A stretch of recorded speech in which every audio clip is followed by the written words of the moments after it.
토저의 예배인가 쇼인가 제5장 하나님의 황홀한 임재를 체험하라. 우리는 완전한 확신 가운데 하나님의 임재 안으로 들어가서 하나님은 진실하시며 모든 인간은 거짓말쟁이입니다 라고 말할 정도까지 하나님의 임재를 확신해야 한다. 우리가 그분의 면전에서 이렇게 할 수 있을 때 우리는 비로소 예배의 시작 단계에 와 있는 것이다. 우리는 하나님을 구해내려고 하지 말고 우리가 빠진 잘못된 개념에서 우리를 건져내야 한다. 하나님은 누구의 구조를 필요로 하는 분이 아니시다. 오직 우리는 두려울 정도로 큰 오류에 빠진 타락한 개념들을 구조해야 한다. 하나님의 크고 위대하심을 알게 된다면 당신은 그분의 임재 안으로 들어가서 다시는 나오고 싶지 않을 것이다. 당신이 그분의 존전에 계속 머물고 싶어 하는 것은 당신이 무한하고 크고 위대하신 분 앞에 서 있기 때문이다. 그분의 면전에 있으면 당신은 그분에게 감탄하지 않을 수 없다. 그분에 대한 감탄이 점점 더 커지면 결국 그분을 사랑하지 않을 수 없게 된다. 만일 당신이 공장, 사무실, 가정에서 하나님의 임재를 느끼지 못한다면 당신이 교회에 있을 때라도 그분은 교회에 계신 것이 아니다.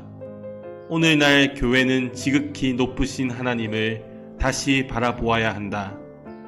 이 말은 내가 단지 설교하기 위해서 억지로 만들어낸 말이 아니다. 나의 말은 지극히 건전한 말이며 확인되고 입증된 말이다. 다시 한번 말하지만 우리는 지극히 높으신 하나님을 다시금 바라보아야 한다. 사람들은 하나님이 얼마나 영광스러운 분이신지를 모른다.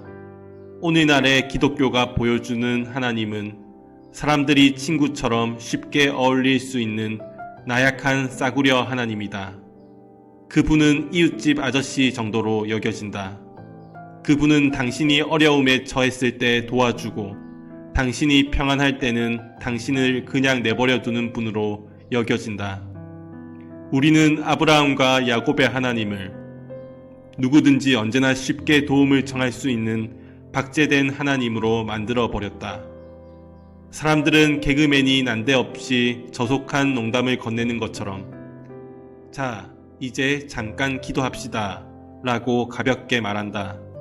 또 바보 같은 옷차림에 어중간하게 회심한 카우보이가 콧노래로 외설스러운 노랫가락을 짧게 흥얼거리고 나서 이제는 제가 거룩한 노래 한 곡을 불러드리겠습니다 라고 말하는 것처럼 아무렇게나 함부로 하나님께 나아갈 수 있다고 믿는다.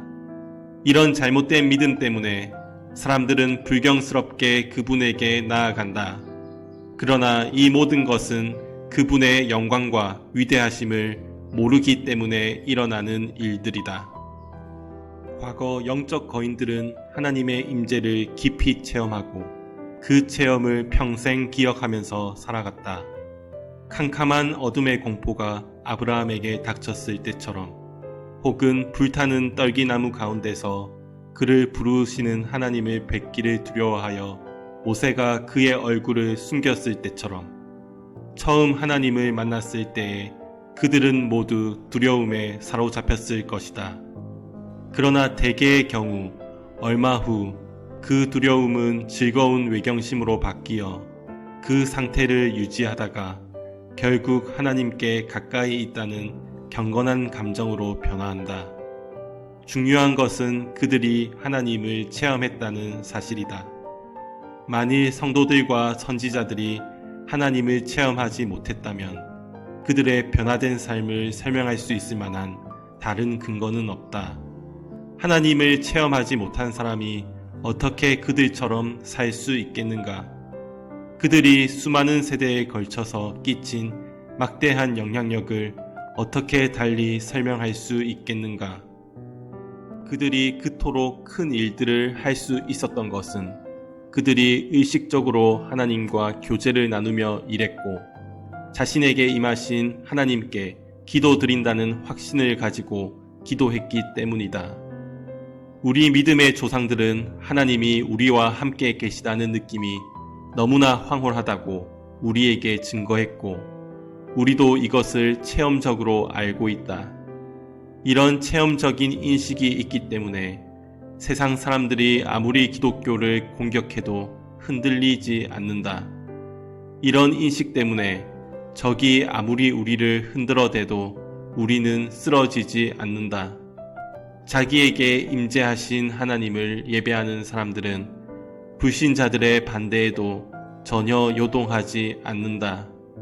그들의 체험은 스스로 증명하는 것이기에 다른 어떤 변호나 증거도 필요하지 않다. 그들이 보고 들은 것이 그들의 의심을 날려버리고 그들의 믿음을 파괴하려는 적들의 논증을 완전히 압도하여 온전한 확신을 준다. 참 그리스도인의 체험의 본질은 하나님을 정말로 만나는 것이다. 하나님을 만나는 것 이외의 다른 것들은 부수적이다. 하나님과의 만남이 없다면 종교는 실제의 그림자이며 다른 사람의 체험을 옮기는 싸구려 모방일 뿐이다.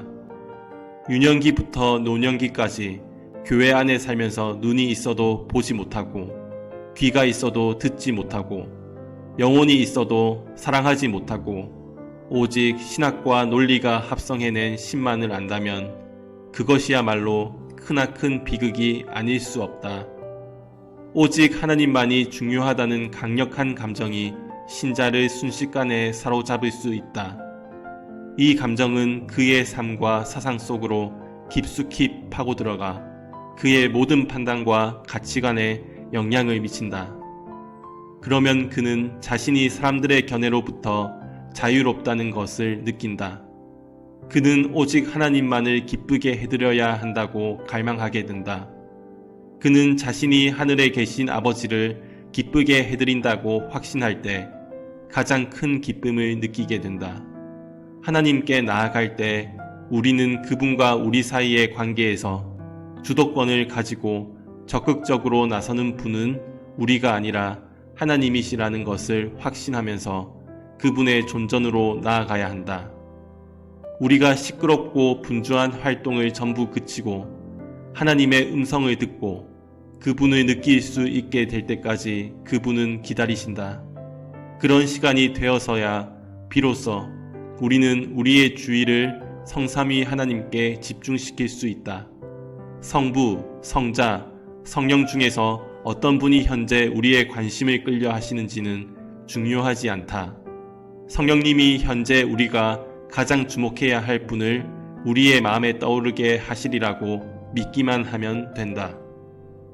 구약에 나오는 성막은 죄악의 황무지를 떠나 하나님의 면전으로 가는 영혼의 내적 여행을 잘 설명해주는 좋은 예가 된다. 하나님께 돌아온 죄인은 우선 바깥들로 들어간다. 거기서 그는 노스로 된 번제단에서 피의 제물을 드리고 가까이 있는 물두멍에서 자신을 씻는다. 그런 다음 그는 휘장을 통하여 성소로 들어간다. 성소 안에는 자연광이 없으며 세상에 비치신 예수님을 상징하는 정금 등대가 부드러운 빛을 비추고 있다. 또한 성소 안에는 생명의 떡이신 예수님을 상징하는 진설병과 끊임없는 기도를 상징하는 분향단이 있다. 성소까지 들어간 예배자는 이미 많은 것들을 누렸으나 그래도 아직 하나님의 면전으로 나아간 것은 아니다. 성소와 지성소를 가르는 또 다른 휘장이 있는데 이 휘장을 통해서 지성소로 들어가면 속죄소 위에 하나님이 장엄하고 영광스럽게 거하신다. 지성소에는 오직 대제사장만이 1년에 한 번 들어갈 수 있었다. 그는 반드시 피를 가지고 들어가서 자신의 죄와 백성의 죄를 위해 그 피를 드렸다. 우리 주님께서 갈보리 십자가에서 돌아가실 때 찢어진 휘장이 바로 이 두 번째 휘장이다. 성경 기자에 따르면 이 휘장이 찢어졌기 때문에 세상의 모든 예배자들이 하나님의 면전으로 나아갈 수 있는 새롭고 산 길이 열렸다고 한다. 성경은 우리가 개인적인 체험을 통해서 하나님을 알 수 있다고 말한다. 성경에서 가장 특징적으로 나타나는 분은 동산나무 가운데로 거닐면서 모든 것들에게 향기를 불어넣으시는 사랑의 하나님이시다. 하나님의 백성이 그분의 현실을 받아들이기 필요한 수용성을 갖게 되면 그분은 언제 어디서나 임재하고 말씀하고 설득하고 사랑하고 일하며 자신을 현시하신다. 우리가 하나님께 집중하기 시작할 때 영적인 것들은 우리의 내적인 눈앞에서 구체화될 것이다. 그리스도의 말씀에 순종하면 하나님의 내적 계시가 나타날 것이다. 이런 내적 계시를 받은 사람은 마음이 청결한 자에게 약속된 대로 하나님을 볼 것이다. 마음이 청결한 자는 복이 있나니 저희가 하나님을 볼 것임이요.